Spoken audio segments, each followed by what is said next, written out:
তার এই সাইডে দেখো বাদামগুলো কিন্তু আমি পরিষ্কার করে নিয়েছি, দু একটা কিন্তু খোসা থেকে যায় ওটা। তো এখন আমি এই বাদামগুলো কিন্তু গুড়ের ভিতর দিয়ে দেবো। এভাবে কিছুক্ষণ আমি নেড়ে নেব। নমস্কার বন্ধুরা, তোমাদের সবাইকে অনেক অনেক স্বাগত জানাই বন্যা রান্নাঘরে। আজকে আমি তোমাদের সাথে এমন একটা ভিডিও শেয়ার করব, সেটা হচ্ছে বাদাম পিঠা বা হচ্ছে গুড় বাদাম। অনেকে অনেক নামে পরিচিত অনেক জায়গায়। তো তোমাদের এখানে কী নামে পরিচিত অবশ্যই কমেন্টে জানিয়ে বন্ধুরা। সেই মাত্র দুটি উপকরণ দিয়ে কিন্তু এই গুড় বাদামটা তৈরি করব।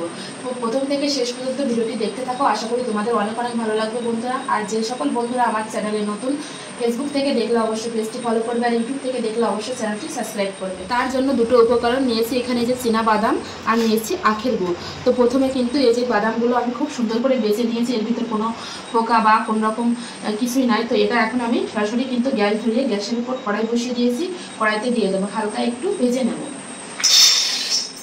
তো বাদামগুলো এখন ভেজে নেব। তো এইভাবে নেড়ে চেড়ে কিন্তু বাদামগুলো যে ভেজে নিচ্ছি।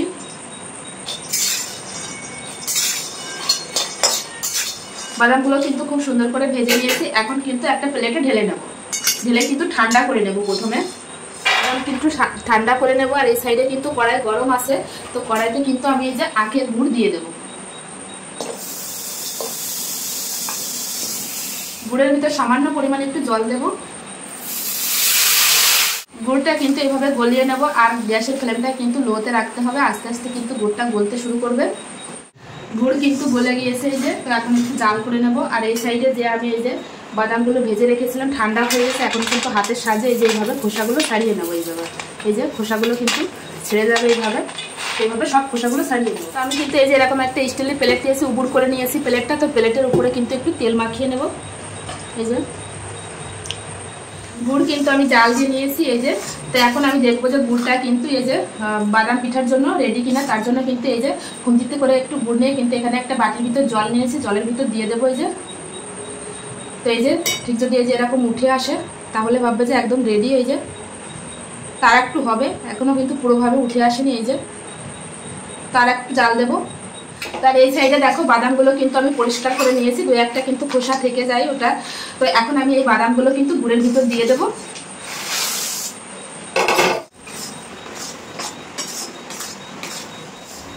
এভাবে কিছুক্ষণ আমি নেড়ে নেব, নেড়ে সব মিশিয়ে নেব। তো এবার কিন্তু এই যে যেটা আমি তেল মেখে রেখেছিলাম ওটাই কিন্তু ঢেলে দেবো।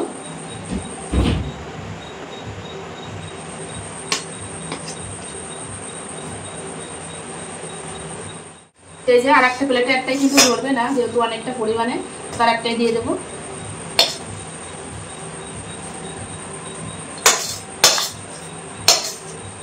এখন এই প্লেট দুটো কিন্তু আমি আধা ঘন্টা রেখে দেবো এইভাবে, তারপরে কিন্তু ফিরে আসছি।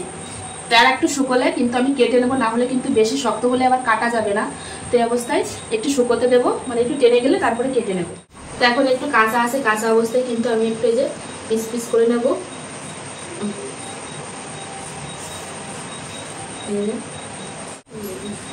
প্লেট থেকে কিন্তু তুলে নিয়েছি এই যে একটা প্লেটে। এই যে এরকম করে দেখো একটু বেঁকে গেছে কাটতে গিয়ে, তো শক্ত হয়ে গেছিল। যদি আমি নরম থাকতে কাটতাম তাহলে কিন্তু পিসগুলো সুন্দর হতো। তো কোনো ব্যাপার না, বাড়িতেই খেয়ে নেবো আমরা যেহেতু। তো আজকের এই গুড় বাদামের রেসিপিটা কেমন লাগলো বন্ধুরা অবশ্যই কমেন্টে জানাবে। ভালো লাগলে অবশ্যই লাইক কমেন্ট শেয়ার করবে, শেয়ার করে কিন্তু নতুন বন্ধুদের দেখার সুযোগ করে দেবে। এরকম নিত্য নতুন ভিডিও দেখ করবে। আর যারা ফেসবুক থেকে দেখছে তারা পেজটি ফলো করবে। তো দেখো কত সুন্দর হয়েছে, একটা ভেঙেও তোমাদের আমি দেখাই। এই দেখো কত সুন্দরভাবে ভেঙে যাচ্ছে আর কত সুন্দর হয়েছে দেখো। তো তোমরাও কিন্তু চাইলে বাড়িতে এভাবে বানিয়ে খেয়ে দেখতে পারো। এখন তো পুজো আসছে, পুজোতেও কিন্তু তোমরা এটা বানাতে পারো, পুজো স্পেশাল। খুবই ভালো লাগে বন্ধুরা খেতে। তো চলো ভিডিওটা আর বেশি বড় করছি না, সবাই ভালো থেকো, সুস্থ থেকো, ফিরে আসছি নতুন কোনো রেসিপির সঙ্গে। ততক্ষণের জন্য বাই।